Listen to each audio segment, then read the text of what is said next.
إن الحمد لله نحمده ونستعينه ونستغفره ونعوذ بالله من شرور أنفسنا ومن سيئات أعمالنا. من يهده الله فهو المهتد ومن يضلل فلا هادي له.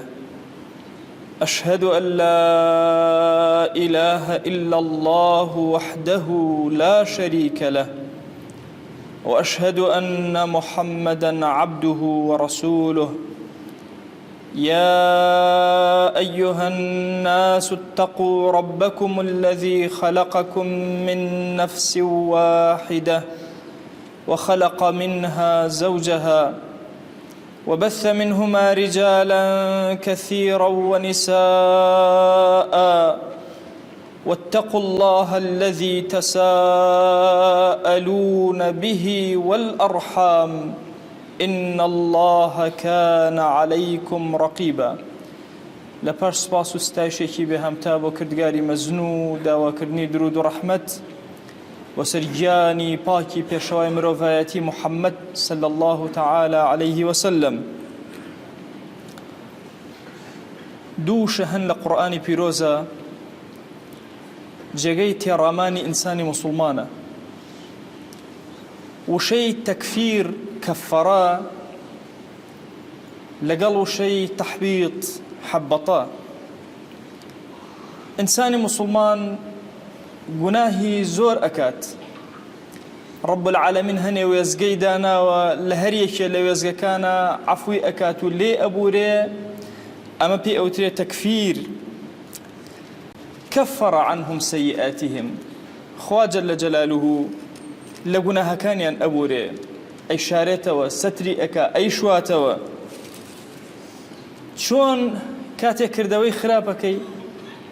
هندي ويزقها لم ويزقانا تو همو خرابة كانت أتواني بشويتوا بهمان تشن كاتي کردەوەی چاکی زۆر کۆ ئەەکەیتەوە ئاگاد لە خۆت نەبێ هەندێ وێزگە هەیە تەحبیطی عەمالەکات و عەمالەکانە هەڵەوەشێنێتەوە کە مناڵ بووین یاری مار و پەیژەمان نەکرد. هەندێ جار وەها بوو کە سەر ئەکەوتی، هەندێ جاری زۆر بە سەریعی هاتیتە خوارەوە. بە هەمان چەشن ئینسانی موسڵمان لە دینداریە هەندێ جار هەندێ وێزگە زۆر بەرزی ئەکاتەوە. هاوێنەی مانگی ڕەمەضان و لەیالی قەدر، شەوەکانی پیرۆزی قەدر لە ڕێمانایە. هەروەها هەندێک کردەوە هەیە ئەبێ کەسی ئیماندار زۆر هوشیار بێ ڕەنجی خۆی بەبادا نەدا. مامۆستا سەعیدی نوورسی ئەفەرمێ چۆن خەرمانێکی زۆر گەورە دەنگ کێشخارتێ بچووک، ئاگرێکی بچووک، پرووسکێکی بچووک ئەیسووتێنێ، بە هەمان چەشن جاری وا هەیە کەسی ئیماندار خەرمانێ لە تاعات و عەبداتی کۆ کردوتەوە لە هەندێ وێزگا لە دەستی ئەدا و لە دەستی ئەچێت. هەموو شەریک بۆ خوا قەراردانێک ئەبێتە مایەی ئەوەی کە ئینسان کردەوەکانی هەڵوەشێتەوە. لئین ئەشڕەکتە لەیەحبەطەنە عملك. همو كفرك كبا اعتقاد إنسان يا زمان إنسان يعني لكردوي إنسان أبي. ومن يكفر بالإيمان فقد حبط عمله. كفراني خوا أكيد كافر أبيته ومرتد أبيته همو كردوا كانت هلا وشيته.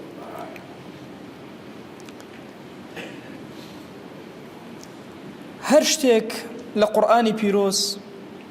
بە سووک خواپەنامان بە سیر کرێ یان بە درۆ بخرێتەوە.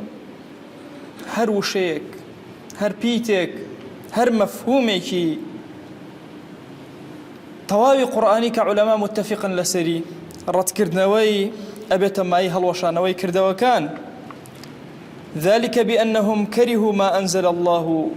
فأحبط أعمالهم. كردوا يعني همو هلا وشينتوا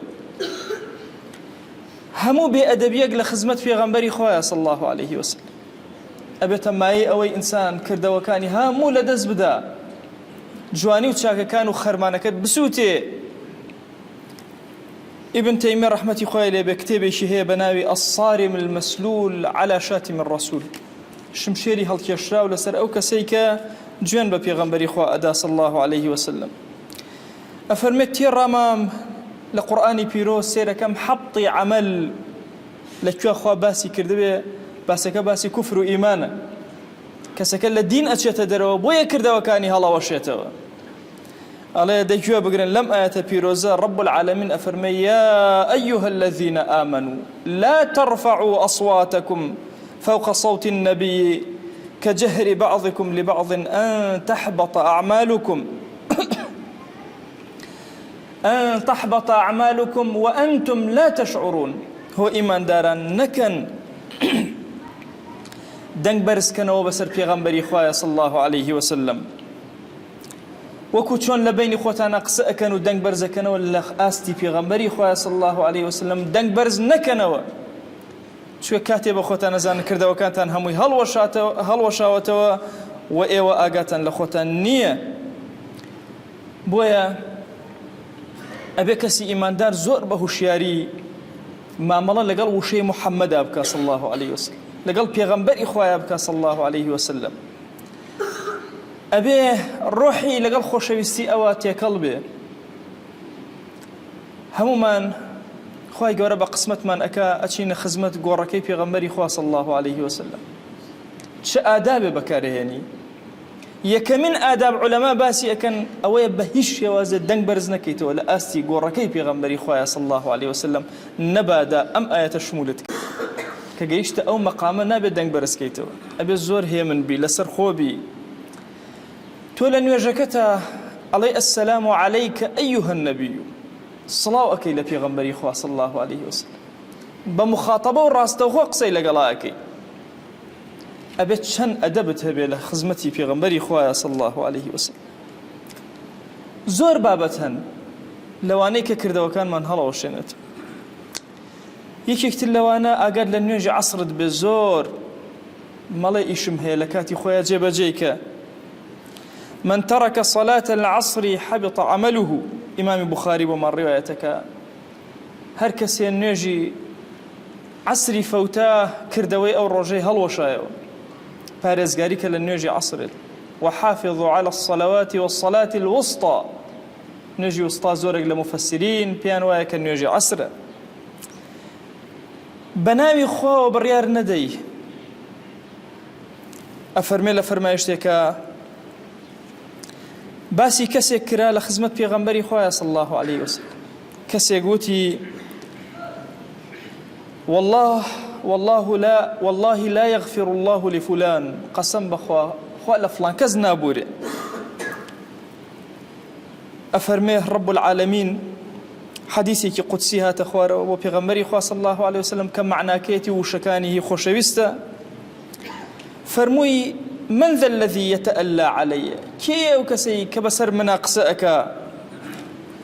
ألا أغفر لفلان كمن لفلان كزنا بوري دي فإني قد غفرت لفلان وأحبطت عملك أولا فلان كزبرام وكرد وكي توم هل وشانه بويا إنساني مسلمان أبي أقاي لزماني بي أقاي لكرد وكاني بجواني كان ككوت كيلوتو للرمضان وغير الرمضان أجر كان زورن زرد خنايك ككردوتا ما ندوبون وعارقي رشتو لبيناي مالو من الله هم أجر كوبوتو بخواك خوتوي بأجر بونسراو أي كسي إيمان دار نكي هلي وشيني تو نكي كردوانك كخوشوي صلى الله عليه وسلم إنزاري كردوين ورب العالمين لقرآن إنزاري كردوين نشي هل وشانو بكيتو هل أنا وشيني تو كسي إيمان دار أبي بقرب أضلي خويا علماء فرمون زور آقاي أبي للشركي خفيبه كردوكاني هل نوشينتو الريابازي نكي مروف تشيتو لبيناوي أو نوجد جوانكي تنها لبيناوي رب العالمين إمي إيمان دار لزمنك أجين دور من دراوة بشبهات الشهوات نكويتنا شبهات كافر هر روجي كسي قسيك هر روجي بناوي دينه وكسي أدوي أبي أقات لي بي أي إيمان دار كردەوە جوانەکانی خۆت هەڵنەوەشێنیتەوە کردەوەکانت زیاد کە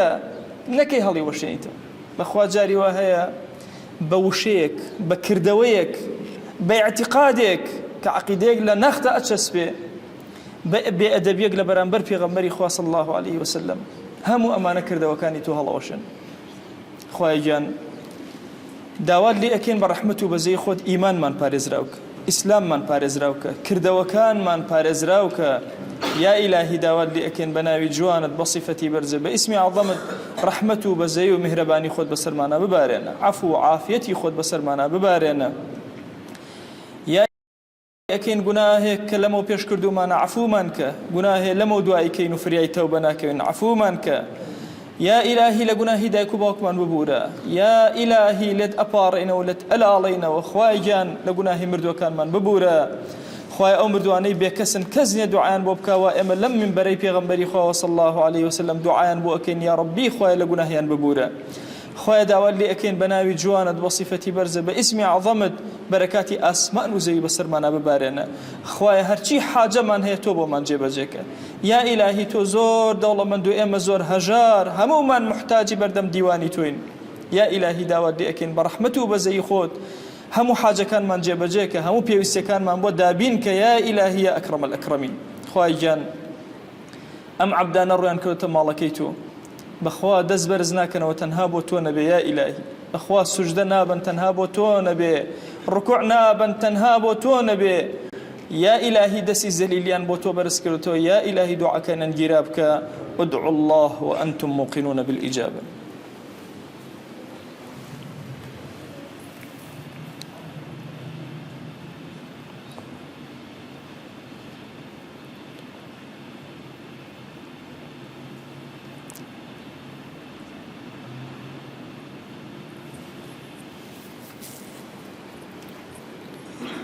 الحمد لله رب العالمين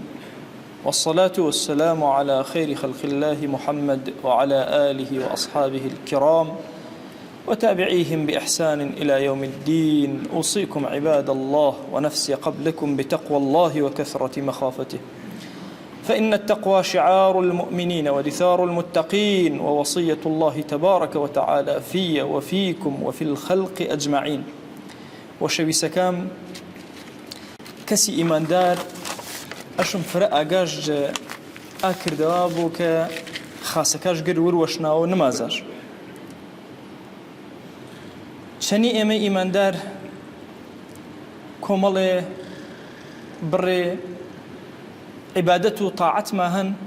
بەرزێمان کردەوە لای خوا و لاو خوایەوە گرد و گوناهەکانمان خوای گەورە عەفومان کردەوە سەرش بەعزێ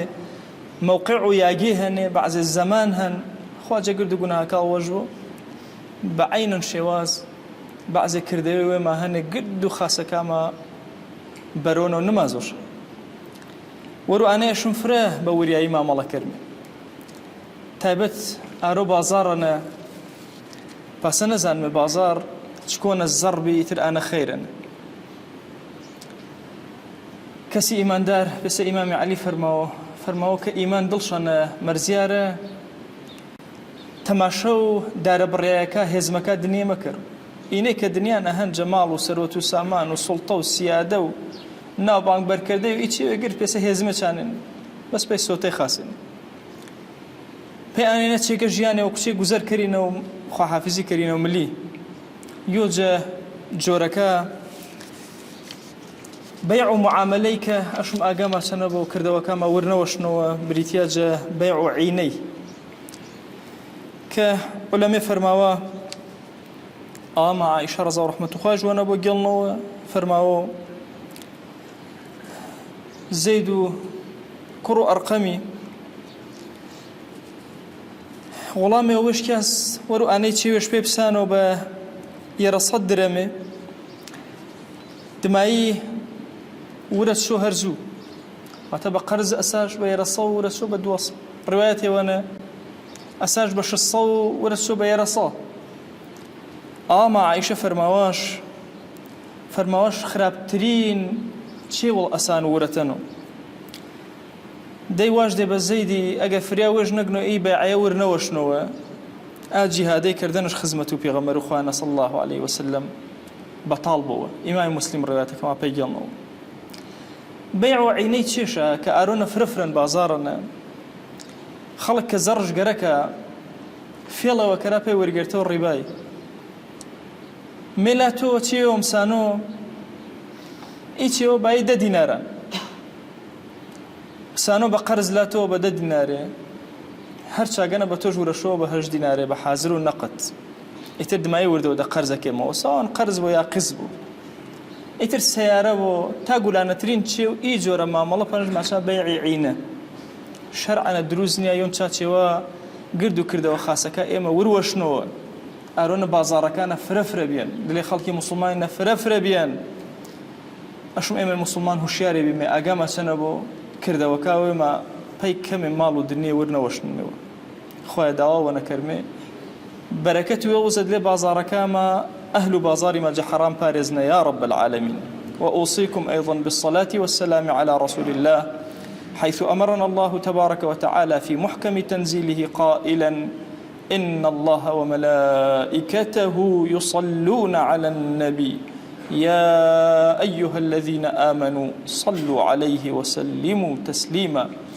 اللهم صل على سيدنا محمد وعلى آل سيدنا محمد وبارك على سيدنا محمد وعلى آل سيدنا محمد كما صليت وباركت على إبراهيم وعلى آل إبراهيم إنك حميد مجيد اللهم اغفر للمؤمنين والمؤمنات وللمسلمين والمسلمات ولمن أنشأ هذا المكان اللهم أعز الإسلام والمسلمين وأهلك الكفرة والملحدين اللهم انصر من نصر الدين واخذل يا رب من خذل الإسلام والمسلمين اللهم آت نفوسنا تقواها فزكها أنت خير من زكاها أنت وليها ومولاها آمين آمين والحمد لله رب العالمين أقم الصلاة يرحمك الله